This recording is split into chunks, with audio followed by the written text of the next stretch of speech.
Hey guys, just wanted to take a moment to speak to you after I'd finished some lessons this week and Thanksgiving with my family and friends, and also some time to kind of contemplate the last year of my life and my family's life. And so, a theme that has come up a lot this week and the last couple of weeks with my friends and myself and my family is this feeling that we're all getting older.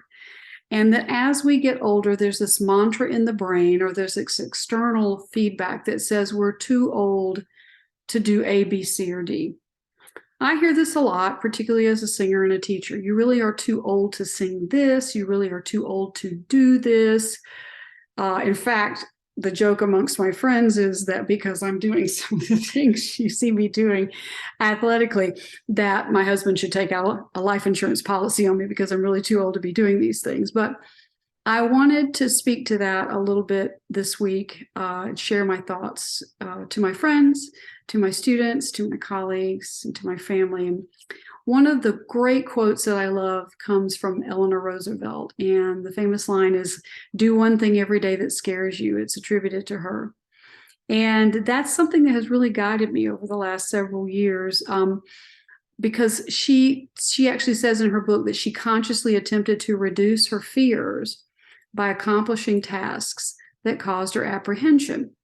And for me, it was the same thing. And maybe fearlessness in me caused me to approach tasks that scared me and just go head on into them in order to see what happened and to overcome that fear. Well, over the years, that sort of headfirst mentality has changed somewhat.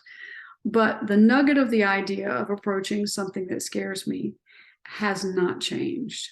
So, related to what we see ourselves as we age, what I like to think about is less about what I look like and more about how I feel.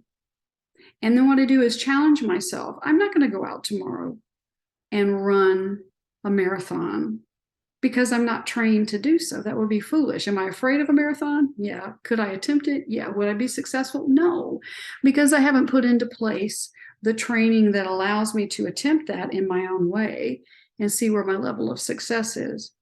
However, I can go into the gym every day and work with my coach's guidance on things I need to do in building and my nutrition and how all of that, and how my mind talks to me about what I do, how all of that feeds into not my success, but my ability to approach an obstacle that scares me and see where I finish.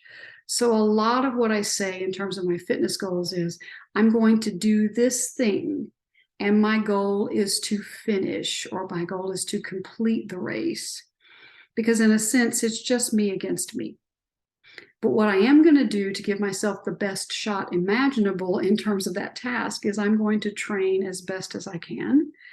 I'm going to listen to my mentors and my coaches. And I'm going to put in place those things that allow me to be as successful as I can be as an athlete. Related to singing, oftentimes our brain will convince us that we're too old to sing a piece, or that our technique is not good enough to sing a piece. And then what happens is when we perform, instead of leading with the heart trait of authenticity and honesty and response to the music, we instead lead with this false expectation that the voice has to be somehow perfect and unblemished in order to communicate those things.